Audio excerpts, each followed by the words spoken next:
The video they never wanted made. You want the truth? Fine. Here it is. The truth nobody is allowed to say out loud without consequences. You ever wonder why people who expose the real shit never make it to retirement? Why whistleblowers get suicided in pairs? Why journalists keep having accidents? Why every government screams conspiracy until the evidence becomes history? Because the world isn't run by politicians, it's run by systems. And the people who control those systems didn't get there by asking nicely. Let's pull the curtain. 1. The first forbidden truth. Nations don't run themselves. You think countries govern themselves? They don't. Banks govern nations. Corporations govern governments. And the real decisions are made by the kind of people who never run for office because they already own the office. Every prime minister, every president, every party you can name, all downstream of the same financial river. Who controls the currency controls the country. Who controls the debt controls the future. And guess what? You don't own either. 2. The second forbidden truth. War is business. War isn't a failure of diplomacy. It's an investment strategy.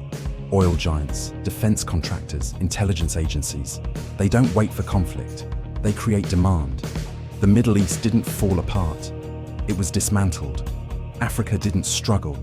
It was harvested. South America didn't collapse. It was replaced. Every coup, every intervention, every stability operation. All profitable. All planned. All protected. And if you expose it, you don't get thanked, you get erased. 3. The third forbidden truth. The news is curated, not reported. You're not watching journalism. You're watching theatre with a teleprompter. Narratives are chosen. Outrage is manufactured. Silence is strategic. Whole crimes are blacked out. Whole nations are lied to. Whole populations are kept deliberately stupid so they don't ask the wrong questions. And the reporters who dig too deep, they stop digging permanently. 4. The fourth forbidden truth. Trafficking is a global business model. Human trafficking isn't a fringe crime. It's a protected industry. Every time someone gets too close to the networks, the high-end ones, the political ones, the VIP rings, they disappear. Ask the journalists investigating Dutroux in Belgium. Ask the cops who tried to expose Epstein's handlers. Ask the witnesses of elite trafficking rings across Europe. Oh wait, you can't. They're dead. 5. The fifth forbidden truth. Resource nations get sacrificed. Any leader who tries to nationalize resources gets removed. Oil, lithium, gas, rare earths. If your country has it, you don't get to own it. Corporations will, foreign governments will, shadow finance will. Africa tried, South America tried, PNG tried, Iran tried.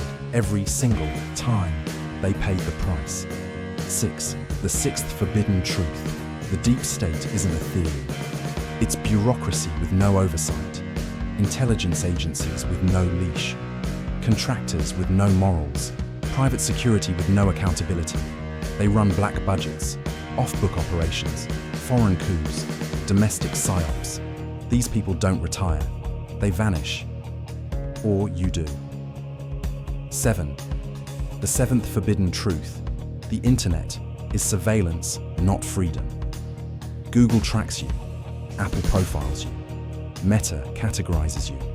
Governments monitor you. Corporations predict you. You don't use the internet. The internet uses you. Every click, every message, every photo, sold, analyzed, fed into systems that know you better than your family does. Welcome to the digital farm. You're the livestock. 8. The final truth. The real power is in what you aren't allowed to see. Think about it. Why do the powerful silence whistleblowers, jail journalists, assassinate leaders, fund coups, censor platforms, control media, rewrite history, drown truth in noise?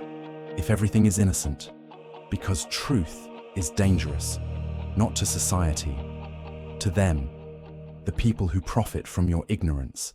The people who built systems you were never meant to understand. The people who rely on you staying confused, tired, divided, and entertained. This video isn't dangerous because it's dramatic. It's dangerous because it connects the dots. Power doesn't fear conspiracy theories. Power fears pattern recognition. And once you see the pattern, you can't unsee it. This is not the beginning of the awakening. This is the part where the veil tears. I am ASHEN QUILL, and this is the video they hoped would never be made. You watched the first one and asked, if all this is true, why hasn't it collapsed yet? This is why. Because power doesn't survive on force anymore. It survives on design, not chains, incentives, not whips, debt, not silence, noise. Let's keep going. 1. The system doesn't need you to agree, only to participate. You don't have to like it. You just have to keep paying, clicking, scrolling, complying. Rent, bills, subscriptions, loans, terms and conditions no one reads. Participation became mandatory for survival. Opt-out became a luxury. That's not freedom, that's architecture. 2. Debt is the modern leash. Debt replaced conquest. Nations in debt don't need to be invaded, they get managed. 3. People in debt don't need to be controlled, they self-police. Work more, stress more, question less. When survival depends on compliance, rebellion feels irresponsible. That's not an accident. Information overload is the new censorship. They don't block truth, they bury it. 5. 10 scandals a day, infinite outrage, no memory. Everything feels important, so nothing is prioritized. By the time you connect one dot, 5 more distractions appear. Confusion is not a failure of intelligence, it's a feature. 4. Division is cheaper than oppression. Race, religion, politics, gender, class. Keep people arguing sideways and they'll never look up. You don't need to convince anyone you were right, you just need to convince them the other side is evil. While they fight, the structure remains untouched. Leaders aren't the top, they're the buffer. People blame presidents, prime ministers, parties, but leaders rotate. The machinery doesn't. Boards stay seated, contracts stay signed, policies stay aligned, elections change faces, not incentives. 6. Why whistleblowers are still punished? Because transparency breaks design. When people see how systems actually work, consent weakens, compliance drops, legitimacy evaporates. That's why truth is labeled dangerous. Not because it's false, because it works. 7. Why it feels like nothing ever changes. Because collapse doesn't look like fireworks. It looks like declining trust, quiet withdrawal, people opting out mentally, institutions losing credibility. Empires don't fall loudly, they hollow out. Then one day everyone realizes the authority was already gone. 8. The part they really fear. Not violence, not chaos, not rebellion. They fear non-participation. People who see the pattern, refuse the lies, stop turning on each other, demand accountability instead of saviors.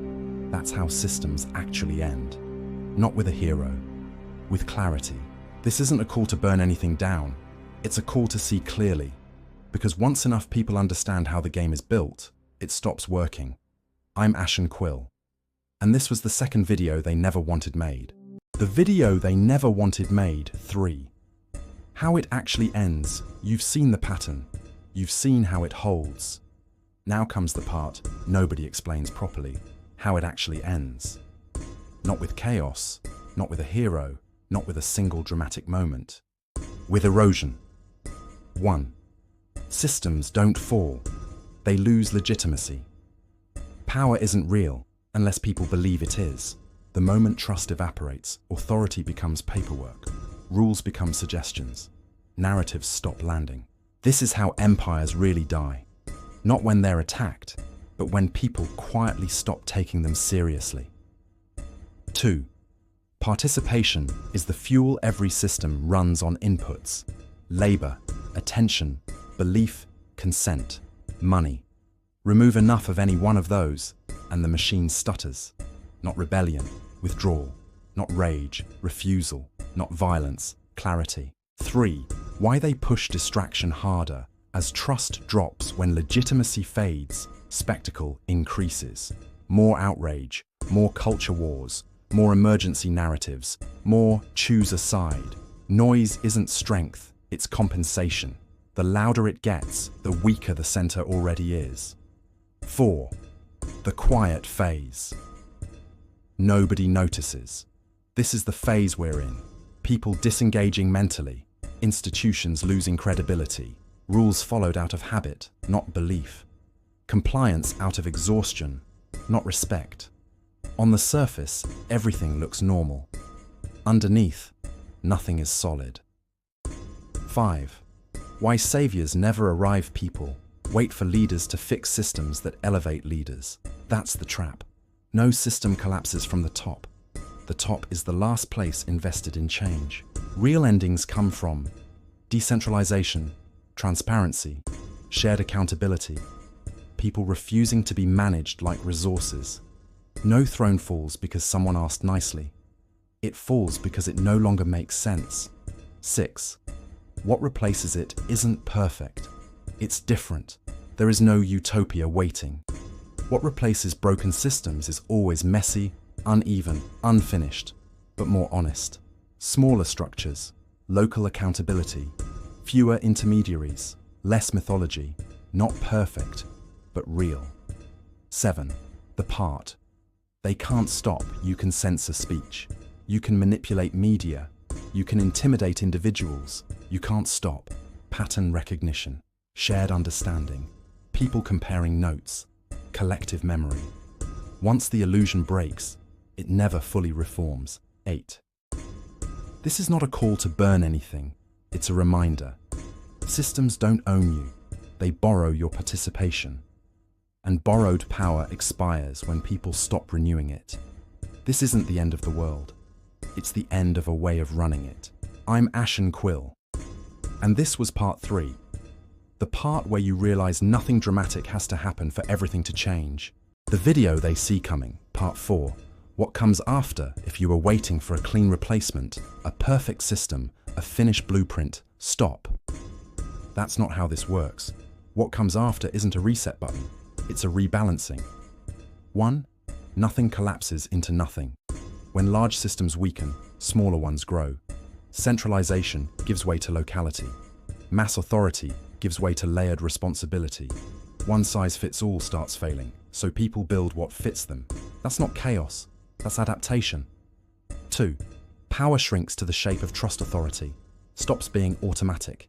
It has to explain itself, justify decisions, show outcomes, accept consequences. Power that can't do that doesn't vanish, it becomes irrelevant. 3. The rise of parallel systems. People don't wait for permission, they build. Community support network, alternative education paths, local trade and skill sharing, independent media, decentralized tech. Not to overthrow anything, but to stop needing it.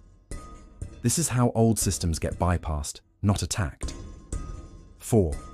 Less myth, more mechanics. What comes next isn't ideological, it's practical. People stop asking, who should rule us? And start asking, what actually works? Who is accountable? Can we opt out if it fails? No flags, no saviors, just feedback loops. 5. Why this part is uncomfortable. There's no grand narrative here, no final boss, no cinematic victory, no clean ending, just responsibility returning to the individual and the community. That scares people more than tyranny ever did. 6. This is why they prefer you. Angry anger keeps you reactive. Fear keeps you dependent. Hope in a savior keeps you waiting. Clarity makes you autonomous. And autonomy doesn't need permission. 7. What doesn't come back? Blind trust, permanent authority, unquestioned narratives, top-down legitimacy by default. Once those are gone, they don't regenerate. 8. The real shift. The world doesn't flip overnight. It slowly moves from who's in charge to why should they be, And that question changes everything. This isn't the end of the story. It's the end of pretending someone else is meant to live it for you. I'm ASHEN QUILL, and this was part 4, not the fall, but the rebuild nobody films because it's quiet. If you think the danger ends when an old system weakens, this is the part you need to hear. Because broken systems don't disappear, they rebrand. 1. When the old model fails, a friendlier one is offered. Every collapsing structure tries to save itself by changing language, not behavior. Same power, same incentives, new slogans. Reform, reset, inclusion, safety, stability. Words that sound like progress but keep control exactly where it was. 2. The fake alternative trap. When people reject one system, they're quickly offered another. Old control through force, replaced with control through convenience. Old authority through fear, replaced with authority through dependency. Old obedience through law, replaced with obedience through access. If opting out means losing access to money, services, or community, that's not freedom, it's leverage. 3. Digital chains look like innovation. Centralized digital systems are sold as efficiency. Faster payments, smarter cities, seamless services. But when access becomes conditional and participation becomes mandatory, you haven't evolved. You've just upgraded the cage. Efficiency without accountability is still control. 4. Why people fall for it? Because uncertainty is uncomfortable. When old structures weaken, people crave order, and anyone offering simple answers suddenly sounds reasonable. That's how people trade autonomy for reassurance. Not because they're stupid, because fear makes shortcuts attractive. 5. The leadership. Illusion returns. New faces, new parties, new movements, same hierarchy, same insulation from consequences, same concentration of power. If leadership is still unreachable, still unaccountable, still permanent, nothing actually changed. 6. The real test of any new system. Ask 3 questions. Who can say no? Who can leave? Who bears the cost when it fails? If the answer isn't ordinary people, you're looking at a reskinned version of the same machine. 7. What actually breaks the cycle? Not rejecting systems entirely, but refusing systems that can't be questioned, can't be exited, can't be audited, can't be corrected. Power that survives scrutiny doesn't need enforcement. Power that avoids scrutiny always does. 8. This is the line most people miss. The danger isn't collapse, it's replacement without learning. If people don't understand how control worked before, they'll accept it again, as long as it arrives with better branding. This isn't paranoia, it's pattern recognition. Every era replaces its old chains with new ones until people learn to spot them early. I'm ASHEN QUILL, and this was part 5. Not a warning about the past, but about the next version of it.